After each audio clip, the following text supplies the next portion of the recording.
Good morning all of you. Hello everyone. तो बच्चों, आप मेरे साथ अब तक फिजिक्स के 3 से 4 लेक्चर देख चुके हैं। 3 से 4 लेक्चर देने के बाद शायद मुझे लगता है आज ये 5वां लेक्चर होगा फिजिक्स का। 12th क्लास की फिजिक्स आप मेरे साथ पढ़ रहे हैं। मैं आपको बाई लैंग्वेज डिकोड अपनी लैंग्वेज में, यानी आपकी खुद की रीजनल लैंग्वेज, साधारण लैंग्वेज में फिजिक्स को डिकोड करने की कोशिश कर रहा हूँ ताकि आप उसे आसान तरीके से समझ सके। और उस पर मैं काफ़ी अच्छे तरीके से मेहनत करके और आपको समझाने की कोशिश कर रहा हूँ। तो मैं समझ आज फिजिक्स का ये मेरा 5वां लेक्चर होगा। 4 लेक्चर नहीं देखे तो कृपया करके पीछे जाइए, बैक जाइए, कृपया करके प्ले लिस्ट में जाइए। SN10 एजुकेशन की जो आपको प्ले लिस्ट दिखाई देगी, प्ले लिस्ट के अंदर इधर साइड में फिजिक्स के यानी 12th class physics bye Sonu sir, अगर आप यूट्यूब पर सर्च करेंगे तो सर्च करने के पश्चात आपको पूरी एक प्ले लिस्ट दिखाई देगी। उस प्ले लिस्ट के अंदर आपको 1 2 3 4 के 4 लेक्चर दिखाई देंगे। ये मेरा 5वां लेक्चर होगा। 5 के 4 पिछले 4 लेक्चर बारी बारी से देखिए, क्योंकि हर लेक्चर एक दूसरे लेक्चर से लिंक होगा। मैं आपको बहुत ही गहन तरीके से समझाने की कोशिश करूंगा कि फिजिक्स क्या चीज़ है। फिजिक्स पर आज हम जिस सेक्शन पर बात करने जा रहे हैं उस सेक्शन से पेपर में सवाल पूछे जाते हैं, लेकिन 1 या 2 नंबर का ही सवाल पूछा जाएगा। 1 नंबर या 2 नंबर का सवाल पूछा जाएगा। 1 या 2 नंबर का सवाल कैसा होगा उस पर आज आपके साथ बात करने वाले हैं। कल हमने क्या समझा था, इस परिचर्चा को थोड़ा रिपीट करते हैं। आइए देखिए हमने कल क्या समझा था। कल हमने ये समझने की कोशिश की कि किस तरह आप ZXA हो एक नाभिक को किस तरह प्रदर्शित करते हैं। एक नाभिक के अंदर इस तरह लिखा हो, देखिए सामने 2He4 इस तरह लिखा हुआ हो कहीं, तो आप इसके अंदर इस नाभिक इस तरह होगा। ये जनरल केस है। नाभिक इस तरह होगा, उसके अंदर इलेक्ट्रॉन, न्यूट्रॉन और प्रोटॉन की संख्या कैसे ज्ञात करते हैं। अभी तक आपने 2He4 में जानने की कोशिश की कि किस तरह इसके अंदर कितने इलेक्ट्रॉन होते हैं, कितने प्रोटॉन होते हैं और कितने न्यूट्रॉन होते हैं। इलेक्ट्रॉन और प्रोटॉन और न्यूट्रॉन ये हमने कल बताया था, नहीं देखा तो देखिए जाके। इलेक्ट्रॉन जितना Z होता है, Z मतलब एटॉमिक नंबर, परमाणु क्रमांक, या इलेक्ट्रॉन या प्रोटॉन की संख्या बराबर होती है। हम कहीं इस वाले नाभिक यानी हीलियम नाभिक में, हीलियम नाभिक को अल्फा कण भी कहते हैं। अल्फा कण भी कहता है, alpha particle. What is this that is alpha particle for helium nucleus. यह हीलियम नाभिक है। हीलियम नाभिक है। किसका नाभिक है? हीलियम का नाभिक है। इसके अंदर कितने इलेक्ट्रॉन है? 2। कितने इलेक्ट्रॉन है? 2।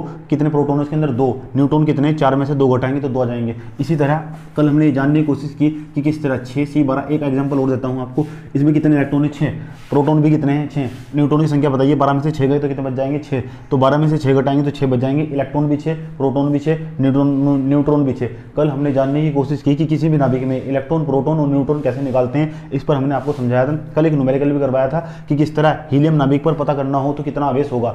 हीलियम नाभिक पर कितना आवेश होगा, तो ये जानने की कोशिश की थी कि इसके अंदर 2 इलेक्ट्रॉन होते हैं। तो हमने इस फॉर्मूले को आपके साथ ट्राई किया था, Q बराबर Ne। तो कल आप इसे छोटे वाले Q से प्रदर्शित करते हैं। Q बराबर में Ne। N की वैल्यू बताओ कितनी होगी? 2 इंटू 1 इलेक्ट्रॉन पर आवेश आपको बताया था 1.6 गुणा 10⁻⁻19 कूलाम। इसकी गुना कभी भी इसमें नहीं होती। जिसके पर घात होती है इसके पर घात नहीं होती, उसकी गुणा इसमें कभी नहीं हो सकती। इसकी इसमें गुणा करेंगे तो गुणा करने के पश्चात आ जाएगा 3.2, 16 दूनी 32 होता है, 3.2 10⁻⁻19 कूलाम। यानी आप ऐसे कह सकते हैं हीलियम नाभिक पर 3.2 गुणा 10⁻⁻19 कूलाम का आवेश होता है। टीचर प्रैक्टिकल में भी पूछ सकता है, डायरेक्ट सीधा आपसे पूछा जा सकता है अल्फा कण पर कितना आवेश होता है। तो तब भी आज के बाद आप याद रखने वाले हैं कि 3.2 गुणा 10⁻⁻19 कूलाम का आवेश अल्फा कण पर होता है। इतना हमने कल आपको बताया था। आज आपको जो समझाने जा रहा हूँ वो आज का इस टॉपिक का दूसरा न्यूमेरिकल होगा। उस दूसरे न्यूमेरिकल हम समझेंगे, यानी आज न्यूमेरिकल से संबंधित कुछ बातें करेंगे और जानने की कोशिश करेंगे किस तरह आप न्यूमेरिकल जो यानी अंकित पर्सन यानी न्यूमेरिकल आसान तरीके से अप्लाई कर सकते हैं। मैं आपको कुछ पहले इजी फिर धीरे धीरे लेवल बढ़ाऊंगा और डिफिकल्ट क्वेश्चन भी कराऊंगा। अगर आपके पास बुक हो तो बुक उठाइए और जाकर देखिए कि इससे संबंधित, जैसे मैं न्यूमेरिकल करा रहा हूँ उससे संबंधित, केवल उससे संबंधित, आगे मत जाइएगा, केवल उससे संबंधित आप ऐसे न्यूमेरिकल हल करने की स्थिति में है कि नहीं। आपको इस तरह के न्यूमेरिकल जब आपका चैप्टर खत्म हो जाएगा पहला, उसकी आप अपनी बुक खोलिएगा, बुक के लास्ट में आपको अंकित पर्सन दिखाई देंगे। उन अंकित पर्सनों को, इस टाइप के जो पर्सन होंगे उन्हें हल करने की आप उन्हें हल करिएगा। हल करेंगे तो आपका आंसर आने लगेगा और तमाला में जो आंसर सीट होगी आपकी उसमें मैच करिएगा। ठीक है। न्यूमेरिकल नंबर 2 एक न्यूमेरिकल हमने कल कराया था। न्यूमेरिकल नंबर 2, क्वेश्चन नंबर 2 लिखिए। आपको पता करना है कि 1 कूलाम आवेश के अंदर कितने इलेक्ट्रॉन होते हैं। ये ज्ञात भी करना है और आपको डायरेक्ट याद भी रखना है। 1 कूलाम आवेश के अंदर कितने इलेक्ट्रॉन होते हैं आप लिख सकते हैं। ठीक, आप लिख सकते हैं कि 1 कूलाम आवेश में कितने इलेक्ट्रॉन होते हैं, यानी 1 कूलम चार्ज में नंबर ऑफ इलेक्ट्रॉन फाइंड करने हैं। 1 कूलम चार्ज में नंबर ऑफ इलेक्ट्रॉन फाइंड करने हैं। 1 कूलाम आवेश में कितने इलेक्ट्रॉन होते हैं। 1 कूलाम एक कूलाम आवेश में कितने इलेक्ट्रॉन होते हैं, आवेश में कितने इलेक्ट्रॉन होते हैं, में कितने इलेक्ट्रॉन होते हैं, कितने इलेक्ट्रॉन होते हैं, इलेक्ट्रॉन होते हैं। आंसर कल फॉर्मूला बताया गया था Q बराबर NE, कल हमने ये फॉर्मूला बताया था Q बराबर NE। जब हम आपको आवेश के गुण बता रहे थे तो आवेश के गुण के अंदर एक हेडिंग पढ़ाई थी आवेश की क्वांटम प्रकृति। आवेश की क्वांटम प्रकृति के अंदर Q बराबर NE फॉर्मूला समझाया गया था। Q बराबर NE जब फॉर्मूला समझाया गया था तो हमने आपको बताया था एक इलेक्ट्रॉन पर कितना आवेश होता है। एक इलेक्ट्रॉन पर 1.6 इंटू 10⁻⁻19 कूलम आवेश होता है। समझे? आपने निकालना क्या है कि एक कूलम आवेश, यानी आपको Q की वैल्यू दी गई है, Q की वैल्यू सवाल में दी गई है एक कूलम। आपको N की वैल्यू पता करनी है, N का मान कितना होगा आपको ये पता करना है। आइए रख लेते हैं Q की वैल्यू कितनी है 1, यहाँ लिख देंगे सूत्र से। बिल्कुल आप इस तरह ही कापी में करिएगा, इस तरह ही कापी में लिखिएगा कि एक कूलम लिख दिया। एक कूलम लिखने के बाद यहाँ N ही लिखिएगा गुना, उसके बाद एक कूलम आवेश का मान कितना, एक इलेक्ट्रॉन पर आवेश 1.6 गुना 10⁻⁻19 कूलम। कैलकुलेशन में बहुत आराम के साथ समझाऊंगा, ज़्यादा टेंशन लेने की कोई आवश्यकता नहीं है। ये देखिए इतना पोर्शन भाग गुना में है, आपको पता होना चाहिए जो पोर्शन गुना में होता है, यानी जो टर्म यानी जो पद गुना में होता है वो भाग में चले जाता है। ये कुछ ऐसा दिखाई देगा 1.6 गुना 10⁻⁻19 कूलम बराबर N। यहाँ पॉइंट है, पॉइंट हटाएंगे जीरो बढ़ाएंगे, आपको पता है पॉइंट हटाए जीरो बढ़ सकती है। 10/16 इंटू 10⁻⁻19 बराबर, आप देखिए ये -19 जो आपको दिखाई दे रहा है, आप इसे ऊपर ले जाएंगे तो प्लस का हो जाएगा 10⁻19 बराबर। जो भी घात माइनस के नीचे होती है अगर उसे आप ऊपर ले जाते हैं तो प्लस की हो जाती है, अगर नीचे प्लस की है तो ऊपर ले जाएंगे तो माइनस की हो जाएगी। आज के बाद इस बात को याद रखिएगा, बराबर N। मैंने कहा आपको एक न्यूमेरिकल जितना भी मैं पढ़ाऊँ कम से कम दिन में 3 बार रिवीजन करना होगा, कम से कम 4 बार रिवीजन करना होगा, कभी आप जिंदगी में फिजिक्स नहीं भूलेंगे। मेरा ये 5वां लेक्चर होगा, आज के बाद लेक्चर का जो टाइम ड्यूरेशन होगा वो धीरे धीरे बढ़ने लगेगा, 1 से 1.5 घंटे का होने लगेगा। जब आप 1 से 1.5 घंटा फिजिक्स मेरे द्वारा पढ़ेंगे और घर बैठकर 3 बार रिवीजन करेंगे, कभी आपका कोई पर्सन नहीं बचने वाला। किताब आप साफ पढ़िएगा, जो टॉपिक यहाँ पढ़ाया जाए उसे बुक में जरूर जाकर देखिएगा, आपके अंदर जो पढ़ने में क्लियरिटी आएगी। देखिए 10, आप एक घात कम कीजिए, आप इसे लिख सकते हैं 100/16 10⁻18 बराबर N। आप 16 को 100 को 16 से भाग देंगे तो ये दिखाई देगा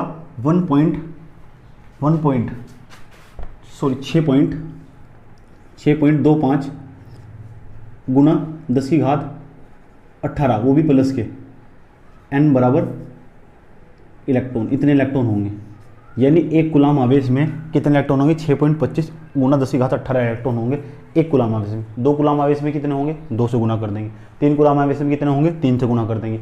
जब आपको एक कूलम, ये एक स्पेशल केस भी है और एक न्यूमेरिकल भी है और आपको याद भी रखना है, समझे। अगर आपसे पूछा जाए कि एक कूलम आवेश में कितने इलेक्ट्रॉन होते हैं तो आपने मेरे संग जाना कि किस तरह एक कूलम आवेश में कितने इलेक्ट्रॉन होते हैं। जहाँ ये कह दे सवाल में कि कितने इलेक्ट्रॉन होते हैं तो समझ जाइए N का मान निकालना है, कितने मतलब N का मान निकालना है, समझे। आप ऐसे भी याद रख सकते हैं, इसलिए Q का मान दिया गया है एक कूलम, आपको अपने दिमाग से सोचना होगा, जिसके पीछे कूलम लिखा हुआ दिख जाए किसी भी न्यूमेरिकल में, समझ जाइए Q का मान होगा। एक इलेक्ट्रॉन पर आवेश आप पहले से ही जानते हैं, आपको N का ही मान निकालना है। ये मेरा न्यूमेरिकल नंबर 2 था, अब हम न्यूमेरिकल नंबर 3 यानी आंकिक प्रश्न 3 पर चलते हैं। आप नोट कीजिए, स्क्रीनशॉट लीजिए।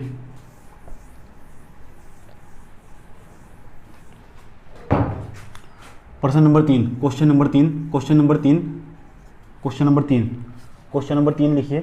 देखिए क्वेश्चन नंबर 3 की कोई थ्योरी नहीं लिखनी, पहले आपको समझना है कि हम क्या समझा रहे हैं और इससे संबंधित, मैंने कहा इससे संबंधित फिजिक्स की जो बुक होगी आपके पास, उस बुक के अंदर जाइएगा, उस बुक के अंदर जाकर देखिएगा कि इससे संबंधित जो हम आपको समझा रहे हैं उससे संबंधित इस तरह के न्यूमेरिकल आपको कहाँ दिखाई देंगे। अगर इस तरह के न्यूमेरिकल कोई सा भी दिखाई दे तो आप उसके अंदर जाइए और डेप्थ में जाइए और समझने की कोशिश कीजिए कि इससे संबंधित न्यूमेरिकल कहाँ कहाँ आए हैं। अगर आपके पास एक मॉडल पेपर हो, आप उसमें देख पाएँ कि इससे संबंधित जो सर ने पढ़ाया, इससे संबंधित कि पेपर में किस तरह के लेकर सवाल पूछे जा सकते हैं, तो आप अपना डाउट मुझे व्हाट्सअप कर सकते हैं। क्वेश्चन नंबर 3, अब कुछ दिन के बाद सिर्फ 10 वीडियो ही पब्लिक होंगे, 10 वीडियो के बाद सारे वीडियो प्राइवेट हो जाएंगे, यानी केवल उसी बच्चे को, जिसका बच्चे का एडमिशन होगा उसी बच्चे को ही वीडियो भेजे जाएंगे। जिस बच्चे का एडमिशन होगा उसी बच्चे को वीडियो भेजे जाएंगे। पब्लिक भी हो सकते हैं, प्राइवेट भी हो सकते हैं, हम आपके बारे में सोचेंगे। वो लॉकडाउन पर निर्भर करेगा कि वीडियो प्राइवेट करने होंगे कि पब्लिक करने होंगे। समझे। अगर लॉकडाउन एक्सटेंडिंग नहीं हुआ तो सारे वीडियो पब्लिक रहेंगे, एक्सटेंडिंग नहीं हुआ तो सारे वीडियो पर एक्सटेंडिंग हुआ तो सारे वीडियो पब्लिक हो जाएंगे, अगर पब्लिक नहीं हुआ, अगर लॉकडाउन ओपन हो गया तो सारे वीडियो प्राइवेट हो जाएंगे, समझे। इसलिए आप कुछ समय तक जो फिजिक्स के वीडियो होंगे कुछ समय तक ही देख सकेंगे। क्वेश्चन नंबर 3, आपको जो पढ़ाया जाएगा वो सिर्फ व्हाट्सएप पर भेजा जाएगा, आप सिर्फ जिस बच्चे का एडमिशन होगा वही वीडियो देख सकेगा, समझे। क्वेश्चन नंबर 3 नोट कीजिए, देखिए बोर्ड पर देखिए, ये रही आपकी एक रोड मतलब छड़, ये छड़, इधर कोई सिल्क होगी या कोई दूसरी पॉलीथीन, एनीथिंग, कुछ भी, इसके अंदर इलेक्ट्रॉन है। आपको पता है किसी वस्तु के अंदर इलेक्ट्रॉन होते हैं। जब आप इन दोनों वस्तुओं को, वस्तु ए वस्तु बी, आप इसे रब करते हैं तो आपको पता है इलेक्ट्रॉन इसमें से, जो भारी वस्तु होती है भारी से हल्की में, आप इसे ना रोड कह सकते हैं, रोड, छड़, रोड, ROD रोड या छड़ कह सकते हैं। इसे बोलते हैं सिल्क। आपको पता है सिल्क हल्की होती है, ऊन हल्की होती है। इन दोनों को रब किया गया, रब मतलब इन्हें रगड़ा गया है ना। जब रगड़ा गया तो कुछ इलेक्ट्रॉन इसमें से इसमें चले गए। तो आपको बताना न्यूमेरिकल में, आप मैं जो समझा रहा हूँ ये न्यूमेरिकल है। इस न्यूमेरिकल में ये कहा गया है जब एक छड़ को किसी सिल्क से रगड़ा जाता है तो कितने इलेक्ट्रॉन ट्रांसफर हो जाते हैं, ये बताया गया है। कितने इलेक्ट्रॉन ट्रांसफर हुए, आइए बताते हैं कितने इलेक्ट्रॉनों का स्थानांतरण हुआ। ट्रांसफर होना मतलब स्थानांतरण होना। 3 गुना 10 की घात 8 इलेक्ट्रॉन, 3 गुना 10 की घात 8 इलेक्ट्रॉन इस रोड से इस सिल्क में चले जाते हैं। 3 गुना 10 की घात 8 इलेक्ट्रॉन इस रोड से इस सिल्क में चले जाते हैं। कितने इलेक्ट्रॉनों का ट्रांसफर हुआ, 3 गुना 10 की घात 8 इलेक्ट्रॉनों का ट्रांसफर हुआ। कितने इलेक्ट्रॉनों का, 3 गुना 10 की घात 8 इलेक्ट्रॉनों का ट्रांसफर हुआ इस रोड से इस सिल्क में। 3 गुना 10 की घात 8 इलेक्ट्रॉन ट्रांसफर हो गए, स्थानांतरित हो गए। तो आपको बताना है कि किसके अंदर इलेक्ट्रॉन, तो इस इलेक्ट्रॉन चले गए तो आपको पता है जब दो वस्तुओं को रगड़ा जाता है यानी आवेश, तो उनमें आवेश आ जाता है। तो आपको बताना है कि चले गए तो आपको बताना है कि इस पर कितना आवेश होगा। जिसमें से इलेक्ट्रॉन निकलकर चले गए तो उस पर कितना आवेश होगा, कितना आवेश होगा। आइए पता करते हैं कि कितना आवेश होगा, कितना आवेश होगा। आपको पता है एक इलेक्ट्रॉन का मान कितना है, एक इलेक्ट्रॉन पर कितना आवेश होता है, 1.6 × 10⁻⁻19 कूलाम है ना। एक इलेक्ट्रॉन पर आवेश कितना होता है, इतना। आपको पता है Q बराबर सूत्र होता है Ne, Q बराबर Ne। आप इसी तरह लिखेंगे, कोई थ्योरी नहीं लिखनी है इस न्यूमेरिकल की, क्योंकि सभी न्यूमेरिकल की थ्योरी नहीं लिखनी है। ये आपकी प्रैक्टिस के लिए है, ये न्यूमेरिकल जो दिए जा रहे हैं आपकी प्रैक्टिस के लिए है, ताकि आप समझ सकें कि किस तरह के न्यूमेरिकल आते हैं। N की वैल्यू बताइए, 3 गुना 10 की घात 8, 3 गुना 10 की घात 8 इंटू E की वैल्यू कितनी है, 1.6 गुना 10 की घात -19 कूलाम। Q बराबर 16 × 48 यानी 4.8। आप देखिए इसकी कैलकुलेशन कैसे करते हैं, आप 3 की 10वीं गुणा नहीं कर सकते, 1.6 की 10वीं गुणा नहीं कर सकते, घात वाले के साथ जोड़े जाते हैं। 10 और 10 को सिर्फ एक बार लिखते हैं और 19 में से आप 8 घटाएंगे। जैसे 19 में से 8 घटाएंगे तो आपका आ जाएगा 11, वो भी माइनस की, क्योंकि माइनस की संख्या बड़ी है तो इस पर इतना आवेश होगा। यानी जिस छड़ से इलेक्ट्रॉनों का ट्रांसफर हुआ, 3 गुना 10 की घात 8 इलेक्ट्रॉन ट्रांसफर हुआ, उस वस्तु पर 4.8 गुना 10 की घात -11 कूलाम का आवेश बच गया था। समझे। ये रहा आपका तीसरा न्यूमेरिकल। मैं आपको चौथा न्यूमेरिकल एज इट इज इसके जैसे ही न्यूमेरिकल है, आप उसे प्रैक्टिस कीजिएगा, मैं देता हूँ, आप इसे नोट कर लीजिए, आप इसे कॉपी में नोट कीजिए। इसे करने के पश्चात मैं चौथे नंबर का जो न्यूमेरिकल होगा वो बिल्कुल इसके ही जैसा होगा, केवल वहाँ में n की वैल्यू चेंज करने वाला हूँ, केवल वहाँ में n की वैल्यू चेंज करने वाला हूँ। वो न्यूमेरिकल इसी तरह होगा, वो आपकी प्रैक्टिस के लिए होगा। इसे नोट कीजिए न्यूमेरिकल को।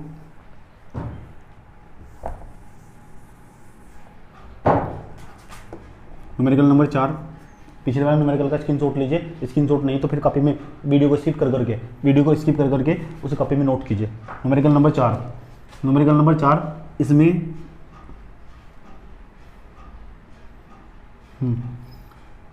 Q बराबर n की वैल्यू दी गई है, n बराबर 2.48 इंटू 10⁻⁻18।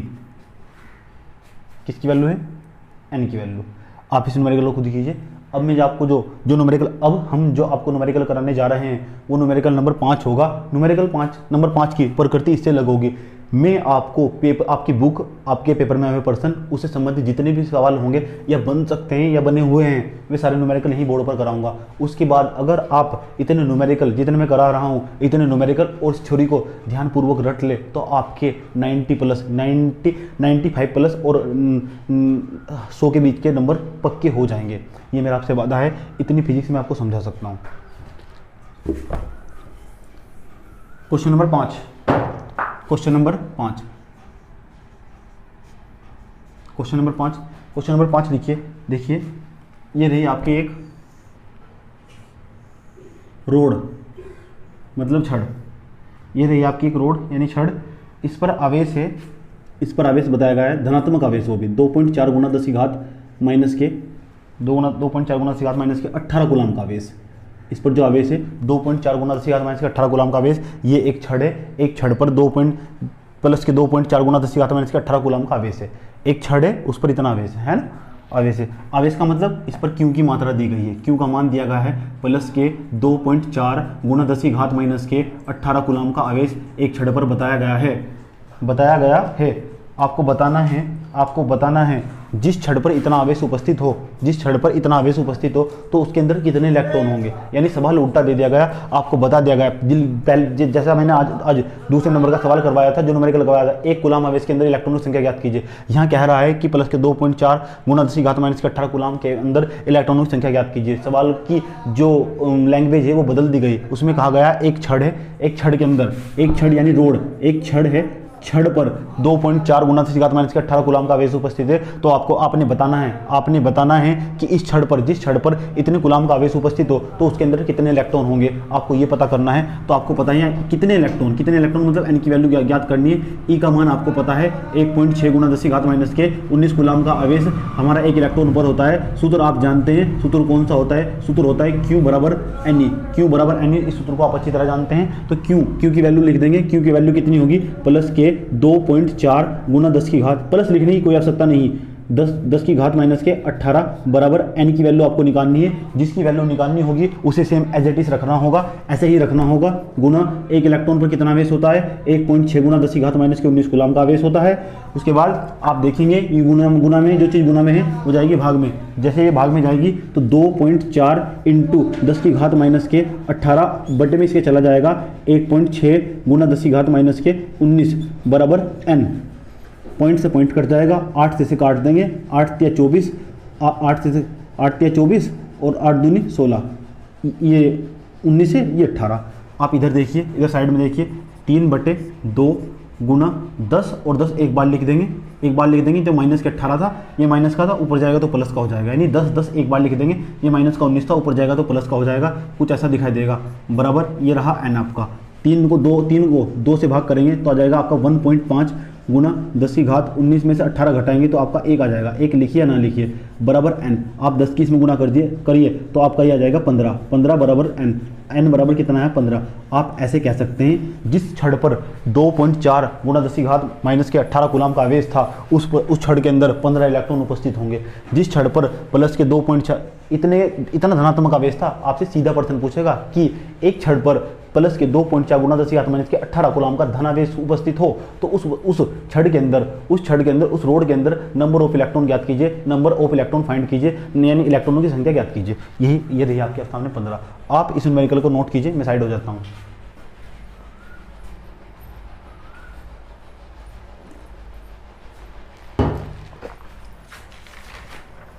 बुक आपके पास होगी, न्यूमेरिकल करिएगा।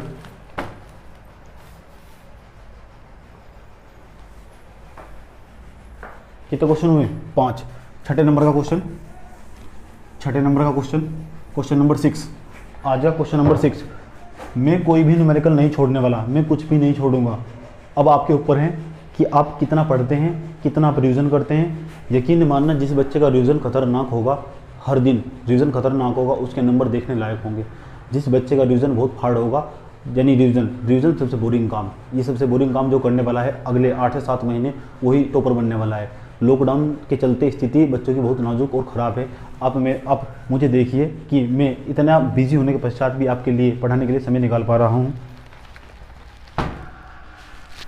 चलिए चलिए क्वेश्चन नंबर आज का 6, क्वेश्चन नंबर 6 नोट कीजिए। क्वेश्चन नंबर 6 आपने खुद करना है। हम इसके अंदर न्यूमेरिकल एक प्रकार का, ये देखिए ये एक गोला रहा, ठोस गोला भी कह सकते हैं आप इसे, धातु का गोला भी कह सकते हैं। ऐसी कोई वस्तु नहीं जिस पर आवेश उपस्थित नहीं होता, प्रत्येक वस्तु पर आवेश उपस्थित होता है। ये रहा एक धातु का ठोस गोला, एक मेटेलिक स्फीयर रहा, मेटेलिक स्फीयर, इस पर चार्ज है, इस पर आवेश उपस्थित है, इस पर चार्ज प्रेजेंस है, इस पर आवेश उपस्थित है। ये एक मेटेलिक स्फीयर रहा, एक धातु का गोला रहा। आइए जानते हैं इस पर क्या है, इस पर जानते हैं इस पर पता कितना आवेश उपस्थित है। देखिए इस पर जितना आवेश उपस्थित है वो लिख देते हैं आपके सामने, कितना आवेश है 4.32 इंटू 10⁻⁻10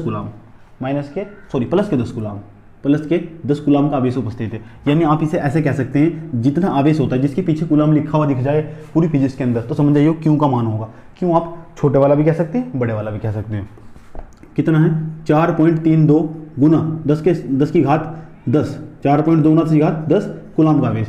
इस गोले पर 4.232 गुना 10 की घात 10 कूलाम का आवेश उपस्थित है। जब इस गोले पर इतने कूलाम का आवेश उपस्थित है, तब आपको पता करना है कि इस गोले के अंदर कितने इलेक्ट्रॉन होंगे। इस धातु के गोले के अंदर, इस मेटेलिक स्फीयर के अंदर find the number of electron. इस धातु के गोले के अंदर आपको इलेक्ट्रॉनों की संख्या ज्ञात करनी है। तो आइए जान देते हैं, आपको n की वैल्यू निकालनी है। आपको पता है एक इलेक्ट्रॉन पर आवेश 1.6 गुना 10 की घात -19 कूलाम का आवेश होता है। एक इलेक्ट्रॉन पर 1.6 गुना 10 की घात -19 कूलाम का आवेश होता है। चलिए आप इसे खुद कर दीजिएगा, हम इसको आपको आंसर बताते हैं कि कितना आएगा इसका आंसर। इसका आंसर कितना आएगा, इसका आंसर खुद पता करिएगा। क्वेश्चन नंबर 7 लिखिए, क्वेश्चन नंबर 7, इसका आंसर खुद निकालिएगा स्वयं। क्वेश्चन नंबर 7 सेम ऐसा ही क्वेश्चन, इसमें क्यू की वैल्यू दी गई है 1.0 का मतलब एक ही होता है गुना 10 की घात माइनस के 7 कूलाम। आपको n की वैल्यू निकालनी है। e की वैल्यू आप जानते हैं 1.6 गुना 10 की घात -19 कूलाम। आंसर आपके सामने है, आपका आंसर आना चाहिए 6.25 इंटू 10 की घात 11। आपके यानी इतने इलेक्ट्रॉन आने चाहिए, आपका आंसर। कितने न्यूमेरिकल हुए, 7 न्यूमेरिकल हुए आपके सामने, 7 न्यूमेरिकल हुए। बुक अगर आप नोट्स बना रहे हैं, हमने आपको 10 न्यूमेरिकल कराए, तो आप बुक खोलिए, बुक के अंदर इससे संबंधित उनकी थ्योरी पढ़िए और अपनी जो आपके नोट्स होंगे, नोट्स में 5 न्यूमेरिकल एडवांस जोड़िए। वैसे मैंने ये जो जितनी भी आप आसपास की आपकी जितनी भी बुक है, सभी बुक से क्वेश्चन लिए हैं, सभी मॉडल से क्वेश्चन लिए, पीडीवाइज के क्वेश्चन लिए, सब इसके अंदर इंक्लूड हो जाएंगे। अगर आप काफ़ी भी बहुत अच्छे तरीके से पढ़ लेते हैं, तो यकीन मानिए कभी कोई न्यूमेरिकल, कोई बुक या कोई नोट्स एडवांस पढ़ने की आवश्यकता नहीं है। आप क्वेश्चन देख सकते हैं कि किस तरह पेपर में क्वेश्चन आते हैं, देख सकते हैं अगर देखना चाहें तो। अगर आप इच्छुक हैं तो आप बुक भी पढ़ सकते हैं, आपकी समझ बढ़ने वाली है। बुक में अंदर पढ़ना क्या है, बुक के अंदर आपको न्यूमेरिकल खोलकर देखने होंगे कि जो भैया जी ने न्यूमेरिकल कराए हैं ना, वे न्यूमेरिकल कराए हैं, वे न्यूमेरिकल, इससे संबंधित न्यूमेरिकल कहाँ दिखाई देंगे, इस बुक के अंदर पहले चैप्टर के अंदर। आपके पास फिजिक्स की बुक होगी या पड़ोसी के जाइएगा, फिजिक्स की बुक ले लीजिएगा, पड़ोसी मतलब दोस्त के यहाँ।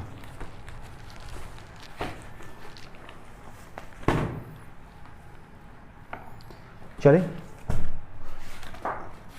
ये रहे 7 न्यूमेरिकल हुए। 7 न्यूमेरिकल शुभ माने जाते हैं, ऐसा कुछ नहीं है। आप साइंस पढ़ते हैं, आपके लिए कोई शुभ नहीं है, कोई अशुभ नहीं है। प्रश्न लिखिए सामने, प्रश्न ना आपके सामने, ध्यान से सुनिए, सब बच्चे ध्यान से सुनिएगा। इसमें कहा गया प्रश्न लिखना, एक पॉलीथीन के टुकड़े को ऊन से रगड़ने पर यह पाया गया। प्रश्न लिखिए, एक पॉलीथीन के टुकड़े को ऊन से रगड़ने पर यह पाया गया। यानी एक तरफ पॉलीथीन का टुकड़ा, एक तरफ सिल्क यानी ऊन जिसे बोलते हैं। मैं इसे रफ कर देता हूँ। एक पॉलीथीन के टुकड़े को ऊन से रगड़ने पर यह पाया गया।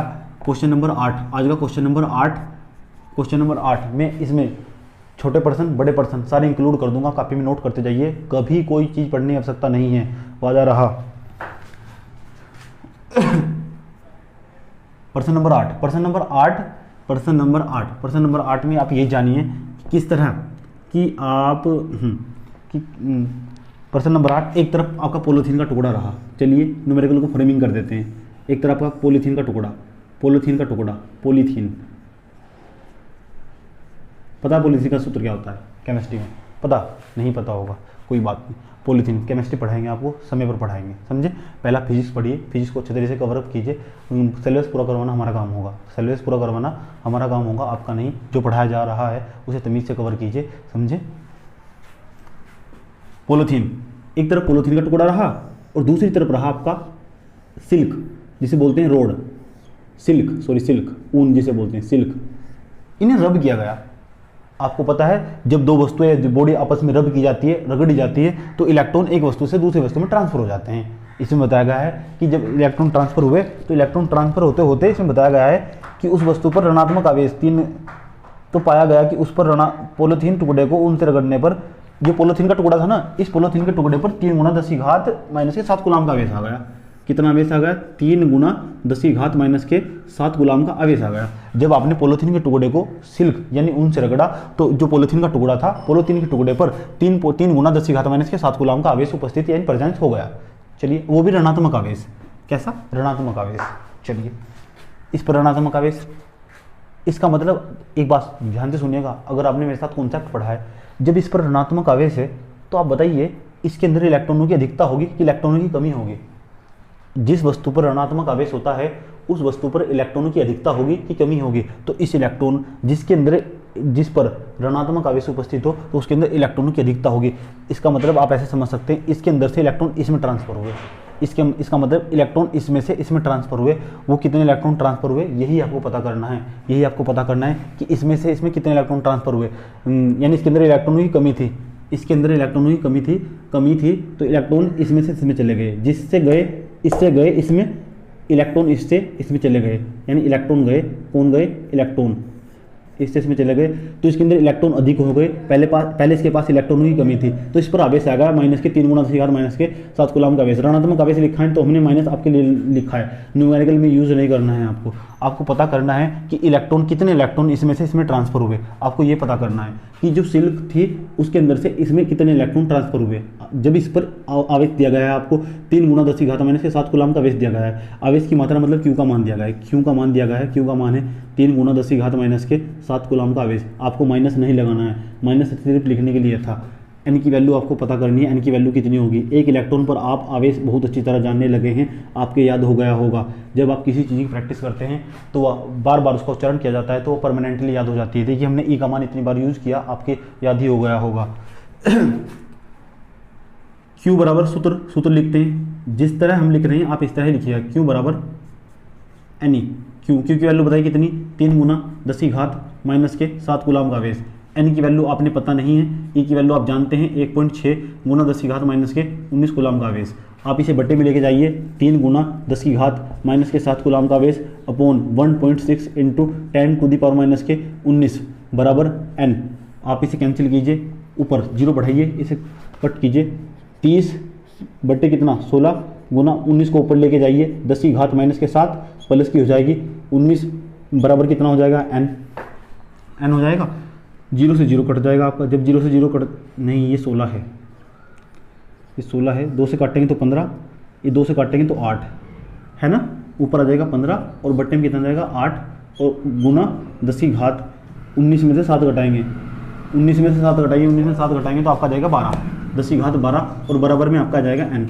एन बराबर आप ऐसे लिख सकते हैं, 8 को भाग देंगे, 8 टी कम कितना होगा? 8, आप बच जाएंगे 7, 8 7 56 88 64, 1.8 गुना 10 की घात कितना जाएगा? 12 नंबर ऑफ इलेक्ट्रॉन। यानी आप ऐसे कह सकते हैं, पॉलीथीन के टुकड़े पर जब ऋणात्मक आवेश आया था 3 गुना 10 की घात माइनस के 7 इलेक्ट्रॉन का ऋणावेश आया था, तो याद रखिए इसके अंदर 1.8 इलेक्ट्रॉन यानी 10, इसके अंदर 1.8 गुना 10 की घात 12 इलेक्ट्रॉन सिल्क से पॉलीथीन में ट्रांसफर हुए थे। आपको समझना है, रटना नहीं, समझना है, रटना, इसे रटना नहीं, समझना सीखिए कि कितने इलेक्ट्रॉन ट्रांसफर हुए थे, क्यों हुए थे, किसके अंदर इलेक्ट्रॉन की कमी थी तो क्यों थी, कैसा था कैसा नहीं था। जब तक आप फिजिक्स साइंस को, पूरी साइंस को, सब्जेक्ट कोई सा भी हो, जब तक आप उसे क्यों में नहीं जानेंगे तो आपको पढ़ना फिजूल है, समझे। एक बार मौका मिला है, बार बार नहीं मिलेगा। इसके बाद आप अपने सब्जेक्ट भी चेंज, आपके सब्जेक्ट भी चेंज हो जाएंगे, है ना। कुछ बच्चे बीए करेंगे, कुछ बीएससी करेंगे, सबके सब्जेक्ट अलग अलग। जो बीएससी करेंगे उनके पास तो फिजिक्स और केमिस्ट्री मैथ रहेगा, लेकिन जो बीए करेंगे उनकी स्थिति चेंज हो जाएगी। तो आप मेरा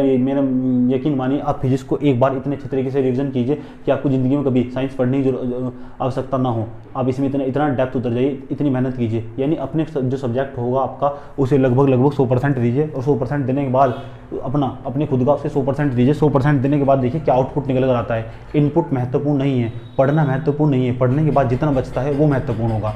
पढ़ने के बाद जितना बचता है, आज आपने कितना पढ़ा और कितना आपके अंदर रह गया, वो महत्वपूर्ण होगा। पढ़ना महत्वपूर्ण नहीं होता। मैं ऐसा नहीं मानता कि पढ़ना महत्वपूर्ण है, पढ़ना महत्वपूर्ण है ही नहीं, समझे। आप कितना ही पढ़ते रहे, सामने कॉपी रखकर पढ़ते रहिए लगातार, कोई फ़र्क नहीं पड़ेगा। आप सामने कॉपी रखिए, लगातार पढ़ते रहिए, कोई फ़र्क नहीं पड़ने वाला। आप देखिए कि पढ़ने के बाद आज कितना बचा, कल का आपका टाइम टेबल क्या होना चाहिए। आप 12th क्लास के स्टूडेंट हैं, आपको पता होना चाहिए कि आपका कल का टाइम टेबल क्या होना चाहिए, है ना। आप किसी कंपटीशन की तैयारी कर रहे हैं तो पता होना चाहिए कल का टाइम टेबल क्या होगा। सोते वक्त उसके दिमाग में टाइम टेबल चलना चाहिए, समझे। कितने न्यूमेरिकल हुए? 8 न्यूमेरिकल।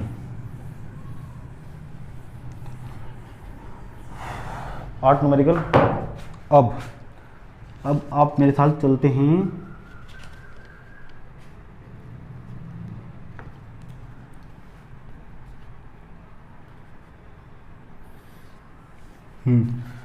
अब आप मेरे को जो मैं समझाने वाला हूँ उसे ध्यान से सुनिए।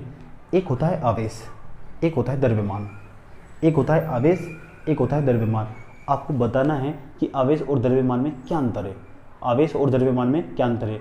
What is the difference of the charge and mass, यानी चार्ज और मास के अंदर आपको डिफरेंस बताना है, क्या अंतर है, यानी आवेश और द्रव्यमान के अंदर क्या अंतर होता है। आप लिखेंगे मेरे साथ, हेडिंग बनाएंगे, आवेश और द्रव्यमान में अंतर। हेडिंग बनाइए, आवेश और द्रव्यमान में अंतर। आवेश व द्रव्यमान में अंतर, पहले समझिएगा उसके बाद लिखिएगा। आवेश व द्रव्यमान में अंतर इंग्लिश जरूर लिखिएगा, पक्के हो जाओगे। Difference, DIFFRENC, difference in charge and mass, charge and mass मतलब द्रव्यमान, चार्ज मतलब आवेश, समझे। डिफरेंस मतलब अंतर।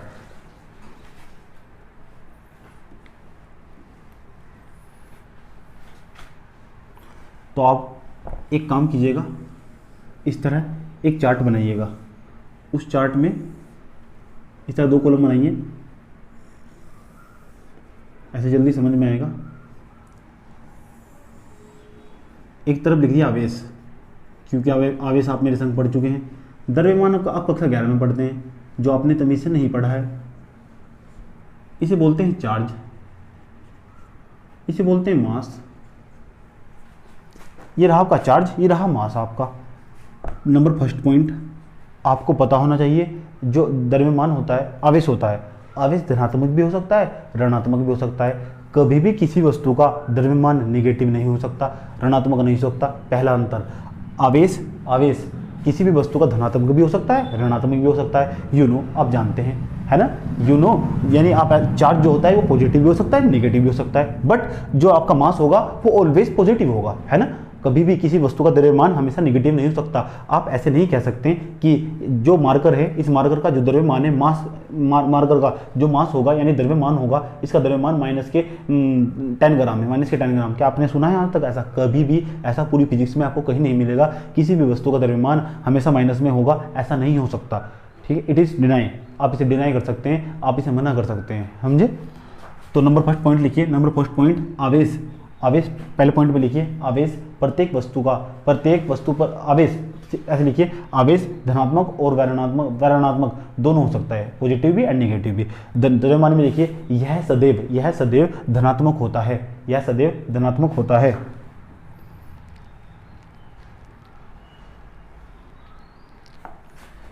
नंबर 2, आवेश का क्वांटीकृत होता है। क्वांटीकृत समझे आप? क्यों? हम इस पर निकाल सकते हैं कि कितना आवेश है, लेकिन द्रव्यमान में ऐसा नहीं कर सकते, इसके अंदर तक का निकाला जाता है। द्रव्यमान इसका पूरे का होता है, समझे। आप ऐसे कह सकते हैं, आवेश क्वांटीकृत होता है, द्रव्यमान क्वांटीकृत नहीं होता है। आवेश क्वांटीकृत होता है, द्रव्यमान क्वांटीकृत नहीं होता है, समझे। नंबर 3 लिखिए, देखिए ध्यान से सुनना सब बच्चे, ये रहा आपका मार्कर, है ना। जो आवेश होगा, आवेश ये कितनी तेज चल रहा है इस पर निर्भर नहीं करता। कल बताया था कि आवेश कभी भी चाल पर निर्भर नहीं करता। आवेश is not depend for the speed, आवेश is not depend for the speed any object. आवेश कभी भी चाल पर निर्भर नहीं करता है, लेकिन द्रव्यमान चाल पर निर्भर करता है। कैसे कैसे सुनिए, ये रहा आपका डस्टर। डस्टर ना आप ना इसे लेकर जाओगे, देखो कितना हल्का, आप उठाओगे और लेकर चले जाओगे।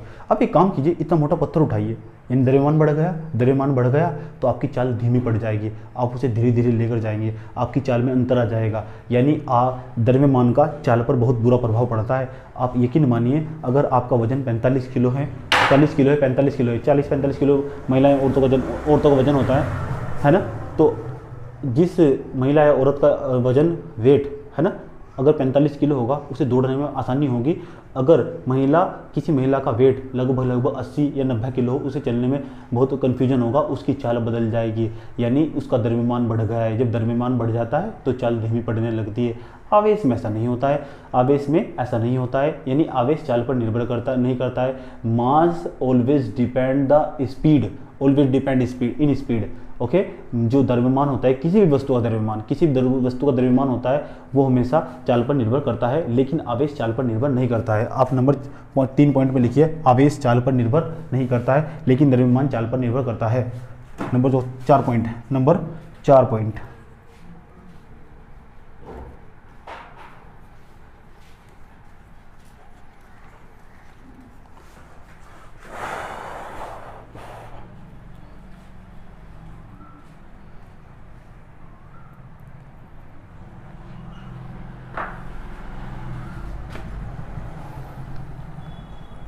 तीन अंतर बहुत है, 3 अंतर लिखिए, 3 अंतर बहुत है।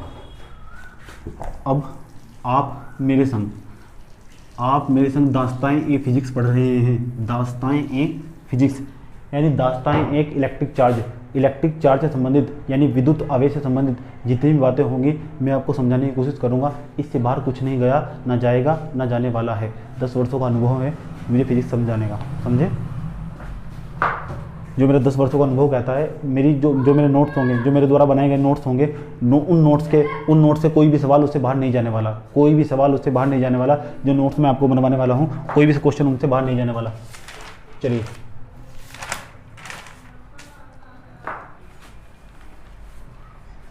कॉन्सेप्ट आज का, अगर आप कूलाम का नियम समझना चाहते हैं, अब पूरा का पूरा चैप्टर, अब आप चैप्टर की शुरुआत अच्छी तरीके से होगी। अब आपको समझाएंगे कि कूलाम का नियम क्या होता है। कूलाम का नियम समझने के लिए आज आपको जिन कॉन्सेप्ट की आवश्यकता होगी, वे कॉन्सेप्ट आपको बोर्ड पर बताए जा रहे हैं, उन्हें ध्यानपूर्वक समझिएगा। अगर आपने वे कॉन्सेप्ट पक्के कर लिए तो यकीन मानिए कूलाम का नियम याद करने की भी आवश्यकता नहीं है। एक ही बार वीडियो देखना होगा, दिमाग में कहीं दिल और कोने में, आपकी नसों में फिजिक्स पूरी तरह बस जाएगी। कूलाम का नियम आप ताजिंदगी नहीं भूलेंगे। अगर आपके पास कूलाम का नियम याद हो गया तो पूरी फिजिक्स के एक अगली हेडिंग दूसरी अगली हेडिंग से जुड़ी हुई है। अगर आपने कूलाम का नियम मिस कर दिया तो आप फिजिक्स समझेंगे तो, लेकिन आपके दिल में आकांक्षाएं रह जाएंगी, जो आपकी ये समस्याएं क्रिएट कर सकती हैं, जो आपके लिए समस्याएं क्रिएट कर सकती है, समस्याएं उत्पन्न कर सकती है। तो ध्यानपूर्वक पहले कॉन्सेप्ट समझिए। जब कॉन्सेप्ट समझ लेंगे, कॉन्सेप्ट आप कितने भी अनपढ़ हो, याद रखिए, अगर मैं फिजिक्स समझा रहा हूँ उसके बाद फ़र्क नहीं पड़ता आप 10th में पढ़े थे, 9th में पढ़े थे, 11th में पढ़े थे। अगर मैं समझा रहा हूँ तो मैं बिल्कुल स्टार्टिंग से समझाता हूँ। मेरा समझाने का तरीका होगा, मैं बिल्कुल स्टार्टिंग यानी 0 से शुरुआत करता हूँ और आपको वहीं 100 पर ले जाने की कोशिश करता हूँ, ताकि आप समझ जाएं कि फिजिक्स है क्या। यानी कोई भी सब्जेक्ट हो, है ना, मैं आपको समझाने की कोशिश करता हूँ ये सब्जेक्ट है क्या, इसकी जड़ें कहाँ से जुड़ी हुई हैं। मैं जो मैं पढ़ाता हूँ वो बहुत डिटेल पूर्वक यानी विस्तार पूर्वक पढ़ाता हूँ, है ना। उसका इतिहास भी, उसका भूगोल भी सब जानने की कोशिश करता हूँ कि इसकी हिस्ट्री क्या है, इसकी पृष्ठभूमि क्या है, क्या इसका लाभ हो सकता है, फ्यूचर में इसका क्या काम हो सकता है, उसको केंद्र में रखकर पढ़ाता हूँ। समझे, आपके भविष्य को केंद्र में रखकर समझाता हूँ। चलिए, कॉन्सेप्ट, काफी मैंने बनाई कॉन्सेप्ट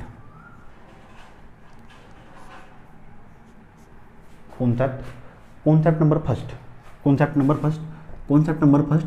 आज के बाद आपसे पूछा जाए ये आवेश क्या बला है, तो आप कहेंगे आवेश किसका होता है, आवेश हमेशा एक बिंदु का होता है। जी हाँ, आज आप जानने वाले हैं आवेश एक बिंदु का होता है। आप नंबर 1 पॉइंट में लिखिए आवेश एक बिंदु का होता है। सर आप ऐसे क्यों लिखवा रहे हैं? ऐसा इसलिए लिखवा रहे हैं, अगर आपको कूलॉम का नियम समझना है तो चुपचाप लिखिए।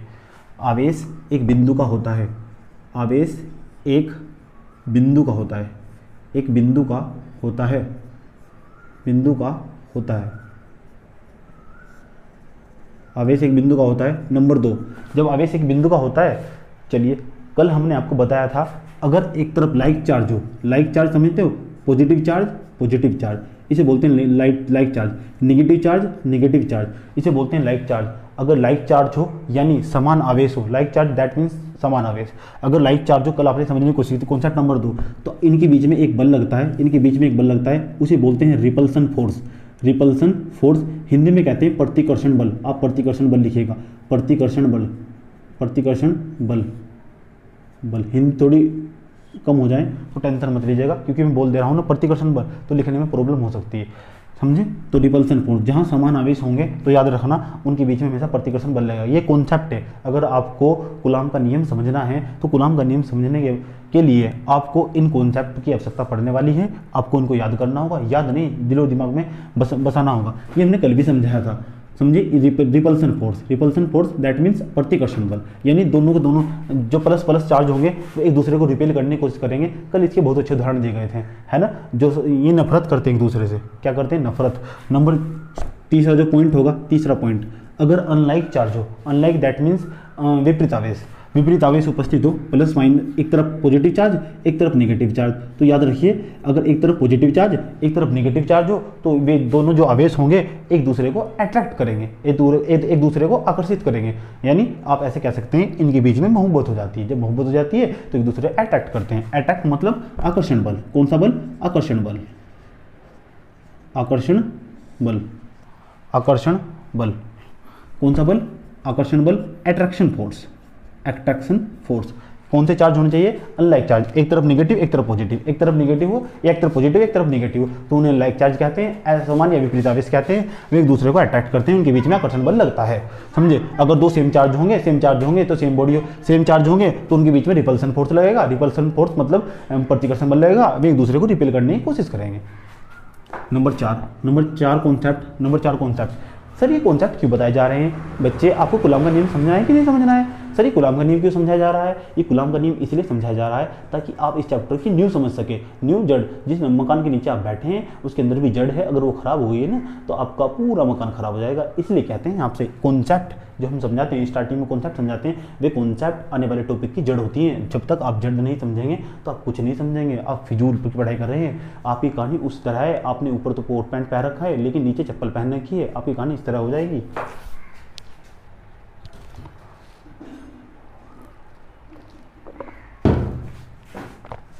नंबर 4 पॉइंट, नंबर 4 पॉइंट, अगर हमने कहीं लिख दिया इस तरह F समानुपाती Q1, इसे पढ़ते हैं समानुपाती। इसे क्या पढ़ते हैं? समानुपाती, समानुपाती।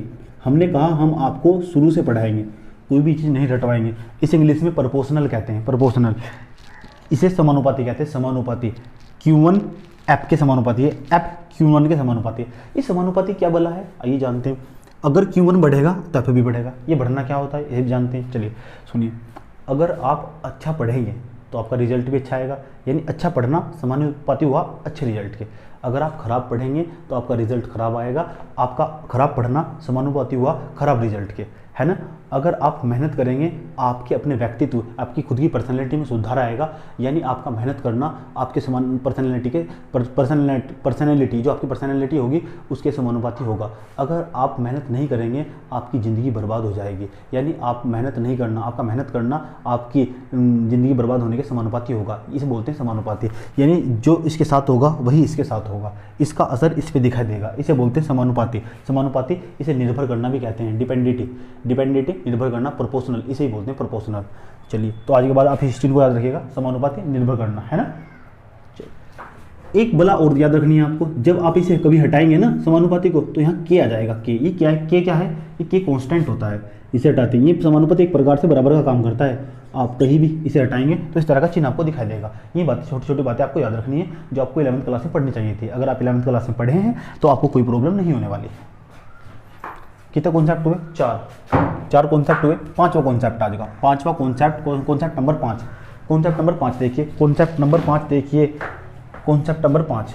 अगर आप कहीं लिखा हुआ है एफ समानुपाती 1/r या r², है ना, तो जो चीज़ एक के बटे में होगी, जो भी टर्म एक के बटे में होगा उसे पढ़ेंगे, ये इसकी व्युत्क्रमानुपाती है। जो बटे में होगा उसे व्युत्क्रमानुपाती, जो सामने होगा उसे समानुपाती। इसलिए मैं यहाँ लिख दे रहा हूँ ताकि आपको प्रॉब्लम ना हो। व्युत्क्रमानुपाती, इन्वर्टली प्रोपोर्शनल, इन्वर्टली या इन्वर्सली प्रोपोर्शनल, व्युत्क्रमानुपाती, व्युत्क्रमानुपाती, इसे बोलते हैं व्युत्क्रमानुपाती। ये छोटी छोटी बातें आपको याद रखनी है। अगर आपसे पूछा जाए ये क्या है, तो आप कहेंगे बल दूरी के व्युत्क्रमानुपाती है, यानी एफ दूरी के व्युत्क्रमानुपाती है। इसे बोलते हैं स्क्वायर या वर्ग भी कहते हैं, इसे बोलते हैं स्क्वायर या वर्ग भी कहते हैं। छठे नंबर का टॉपिक, छठे नंबर का कॉन्सेप्ट, टॉपिक नहीं, छठे नंबर का कॉन्सेप्ट। टॉपिक तो आपके अभी चले ही नहीं, छठे नंबर का कॉन्सेप्ट, छठे नंबर का कॉन्सेप्ट। पाई की वैल्यू आपको पता नहीं चाहिए, पाई की वैल्यू कितनी होती है, 3.14। पाई की वैल्यू कितनी होती है, 3.14। छठे का पहले, छठे का ए पॉइंट था, छठे का बी पॉइंट, छठे का बी पॉइंट समझिए। अगर आपको नहीं पता तो जान लीजिए, अगर ऐसा हुआ हो x⁴n into x⁴m, x⁴n into x⁴m, तो याद रखिए सेम सेम हो तो x एक बार लिख देते हैं और गुना में घात जुड़ जाती है n प्लस के m। ऐसा होता है n प्लस के m। जैसे जानिए 10 की घात लिखा हुआ है 18, 10 की घात लिखा हुआ है 5, 10 की घात लिखा है 5। तो अब इसका क्या होगा, जब x था एक बार लिखा था, 10 एक बार लिखेंगे और गुना में घात जुड़ जाएगी। 10 18 और 5 कितने हो जाएंगे, 23 हो जाएंगे। 18 और 5 23 हो जाएंगे। यानी आज के बाद आपने याद रखनी है, गुना में घात हमेशा जुड़ती हैं, गुना में घात हमेशा जुड़ती हैं। जैसे हमने कहा यहाँ लिखा है 10 की घात माइनस के 15, यहाँ लिखा हुआ है 10 की घात माइनस के 6।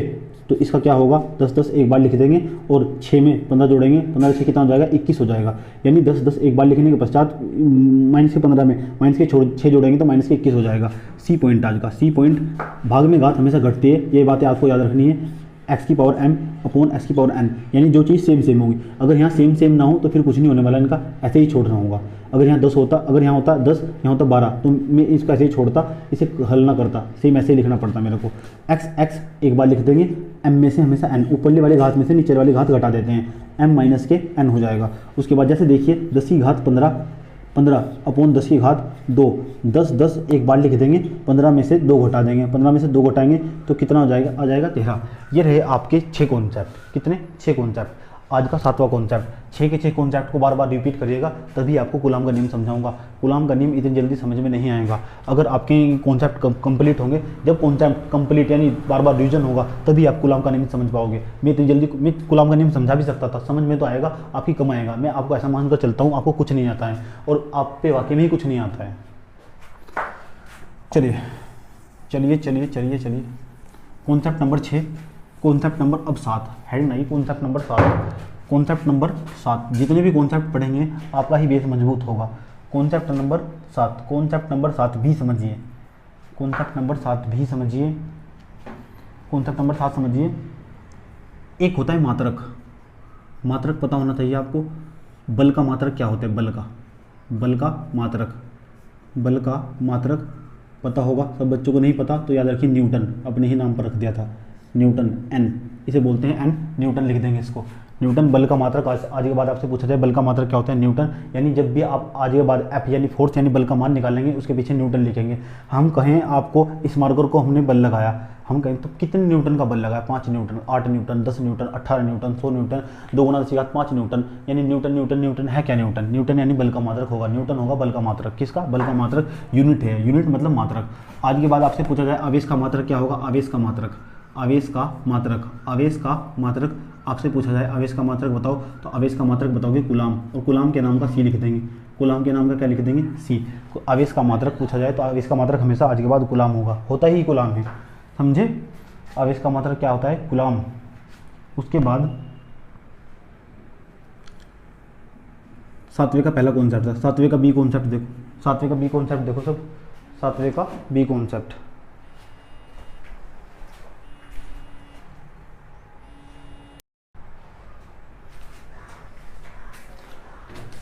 आवेश का मतलब जान लिया आपने, क्या होता है कूलाम। मैंने कहा मैं फिजिक्स को इतना आसान और सरल बना दूंगा, आप जीवन में चाहकर भी फिजिक्स आपका फेवरेट सब्जेक्ट बन जाएगा। 12th क्लास में अगर आपका कोई सब्जेक्ट फेवरेट होगा वो फिजिक्स होगा। मैं फिजिक्स की दुनिया में आपको इतना मेरे साथ आप फिजिक्स की दुनिया में इतना खो जाएंगे, शायद इस ग्रह से बाहर ना निकल जाए खोते खोते। आवेश का मात्रक क्या होगा कूलाम, बल का मात्रक क्या होगा न्यूटन। उसके बाद हेडिंग बनाइए कापी में, हेडिंग इस तरह। कॉन्सेप्ट नंबर 7, कॉन्सेप्ट नंबर 7 का सी पॉइंट। आज के बाद आपसे पूछा जाए आवेश की विमा क्या होगी।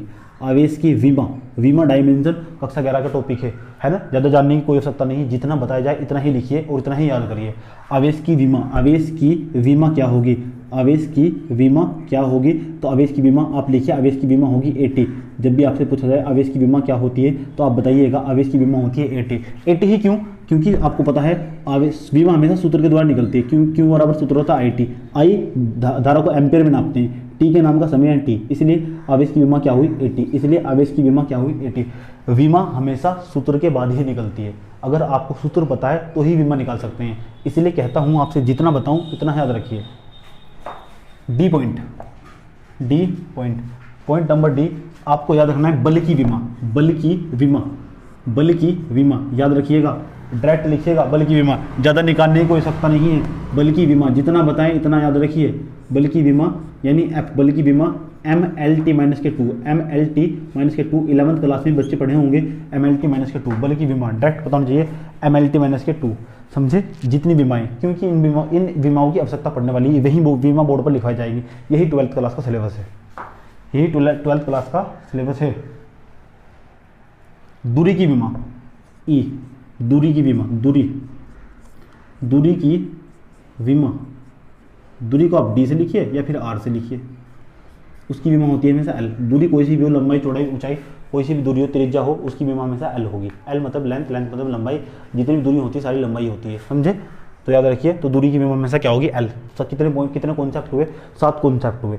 7 कॉन्सेप्ट समझने के पश्चात अब ये जानने की कोशिश करेंगे आप मेरे साथ आठवां कॉन्सेप्ट। काफ़ी में हेडिंग बनाइए, कॉन्सेप्ट नंबर 8, सारे कॉन्सेप्ट नोट करिए। कॉन्सेप्ट नंबर 8 में आपने ध्यान से सुनेगा सब बच्चे, आपने 11th क्लास में पढ़ा होगा, ये नहीं पढ़ा तो पढ़िए। कॉन्सेप्ट नंबर 8, जब आप एक वस्तु पर, न्यूटन की गति का तृतीय नियम पता होना चाहिए आपको, जब आप एक वस्तु पर बल लगाते हैं तो दूसरी वस्तु भी विपरीत दिशा में उसी वस्तु पर उतना ही बल लगाती है। जैसे आप एक गेंद लीजिए, एक गेंद को दीवार में मारिए, जैसे आप दीवार में मारेंगे तो दीवार आपके द्वारा गेंद पर बल लगाया तो गेंद वापस लौटकर आपके पास आएगी। तो याद रखिए, हमने गेंद पर बल लगाया था तो दीवार ने भी उस पर बल लगाया, इतना ही बल आपके हाथ तक आएगी। रास्ते में क्यों नहीं गिरेगी, क्योंकि उतना ही बल लगाया गया, उधर से भी उतना ही बल लगाया, इधर से भी इतना ही बल लगाया। इस नियम को क्रिया प्रतिक्रिया का नियम, एक्शन रिएक्शन लॉ कहते हैं, action reaction law of Newton, यानी क्रिया प्रतिक्रिया का नियम कहते हैं। न्यूटन की गति का तृतीय नियम यही है। दोबारा सुनिए, जैसे मैंने कहा अगर आप इस टॉपिक को याद करके नहीं आएंगे तो आपकी चाटा लगने वाला है, चाटा लगेगा तो हम आपको चाटा यहाँ मारेंगे तो हमारा चाटा पीछे हट के आएगा, यानी हमने आपके गाल पर बल लगाया और ये पीछे हट जाएगा, यानी इन दोनों के बीच में एक्शन रिएक्शन हुआ। एक्शन रिएक्शन हम इसने आप बल लगाया, इसने इधर से बल लगाया, तो इस नियम को कहते हैं क्रिया प्रतिक्रिया का नियम। आपको समझ में आ गया होगा, समझे। तो कितने कॉन्सेप्ट हुए, 8। न्यूटन की गति का तृतीय नियम, न्यूटन की गति का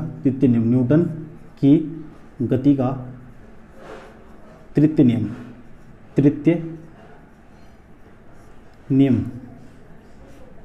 आप इसमें लिख सकते हैं, जब एक वस्तु दूसरी वस्तु पर बल लगाती है तो दूसरी वस्तु भी विपरीत दिशा में उसी वस्तु पर उतना ही बल लगाती है। इस नियम को क्रिया प्रतिक्रिया का नियम या न्यूटन की गति का तृतीय नियम भी कहते हैं। जब एक वस्तु दूसरी वस्तु पर बल लगाती है तो दूसरी वस्तु भी विपरीत दिशा में उसी वस्तु पर उतना ही बल लगाती है, इस नियम को क्रिया प्रतिक्रिया का नियम भी कहते हैं। समझे, कितने कॉन्सेप्ट हुए, 8। अगर आपने ये 8 कॉन्सेप्ट याद कर लिए, तो कल कूलाम का नियम समझने में आपको मेरे साथ कोई प्रॉब्लम नहीं होने वाली। 8 के 8 कॉन्सेप्ट अच्छे तरीके से अपने दिमाग में सेव कर लीजिएगा। हाँ, आज का काम आपका होना चाहिए, पहले आप इसे फिर कॉपी में नोट करिएगा, फिर कॉपी में नोट करने के बाद दिन में 2 से 3 बार रिविजन कीजिएगा, केवल फिजिक्स ही। फिजिक्स सबसे बड़ा सेक्शन है पूरे सिलेबस, पूरे 12th क्लास के सिलेबस के अंदर फिजिक्स सबसे बड़ा सेक्शन है। इंग्लिश आपकी मात्र एक 25 दिन का कोर्स है, सभी टोटल फुल ग्रामर 25 दिन के अंदर ही, बल्कि मैं 15 दिन में ही पूरी इंग्लिश खत्म करा देता हूँ। उसके बाद हिंदी भी आपकी लगभग 20 दिन का कोर्स है, तो आप टेंशन मत लीजिए। जो आपका जो सब्जेक्ट है सबसे बड़ा सेक्शन जो आपको दिखाई देगा फिजिक्स का सेक्शन दिखाई देगा, और जो आपकी परसेंटेज को लो करने की कोशिश करता है वो फिजिक्स ही सब्जेक्ट होगा। यकीन मानिए मैथ और फिर मैथ केमिस्ट्री फिजिक्स सब सारे सब्जेक्ट इसके अंदर हिंदी इंग्लिश सब इंक्लूड दिखाई देंगे, समझे। ये कैसा सब्जेक्ट होगा, सबसे डिफिकल्ट और क्रिटिकल सब्जेक्ट और सबसे आसान सब्जेक्ट, समझे। सबसे डिफिकल्ट और क्रिटिकल सब्जेक्ट और सबसे आसान सब्जेक्ट भी यही होगा। यही कौन सा, फिजिक्स। कौन सी क्लास के लिए, 12th क्लास के लिए। कौन सा नियम, न्यूटन की गति का तृतीय नियम। तो आज आपने मेरे साथ न्यूटन की गति का तृतीय नियम समझने की कोशिश की कि न्यूटन की गति का तृतीय नियम यानी 8 कॉन्सेप्ट समझने की कोशिश की। 8 कॉन्सेप्ट क्यों, क्या, ताकि आप कूलॉम के नियम को अच्छी तरह से समझ सके, कूलम्ब्स लॉ को जान सके। कूलम्ब्स लॉ अभी पढ़ाना संभव नहीं है, समझे। समय हमें यह इजाज़त नहीं दे रहा है कि हम आपको कूलॉम का नियम आज समझाएं। कूलॉम के नियम पर चर्चाएं हमारी जारी रहेंगी, तब तक आप रिवीजन कीजिए। आज इसी एपिसोड में इतना ही होगा। कल कूलॉम के नियम पर आपकी परिचर्चा को आगे बढ़ाएंगे कि कूलॉम का नियम क्या है, क्या कूलॉम के नियम से संबंधित पेपर में सवाल पूछे जाते हैं। जी हाँ, कूलॉम के नियम से संबंधित पेपर में अनेकों सवाल पूछे जाते हैं, जाते हैं, पूछे गए थे, पूछे जाते रहेंगे। किस तरह नए सवाल बन सकते हैं उसके ऊपर चर्चाएं होंगी। पुराने सवालों पर भी चर्चाएं होंगी कि पुराने सवाल कौन कौन से पेपर में आए थे, लेकिन कब, जब आप टॉपिक पढ़ लेंगे। जब आप टॉपिक पढ़ लेंगे, टॉपिक बड़ी ही गहराई के साथ होगा, कुछ नहीं बचने वाला। कोई सी भी बुक पढ़ लिए, समझे, इतना नहीं समझ में आएगा जितना मैं समझाऊंगा। मुझे गूगल से ज़्यादा पता है, जी हाँ, हमें गूगल से ज़्यादा पता है।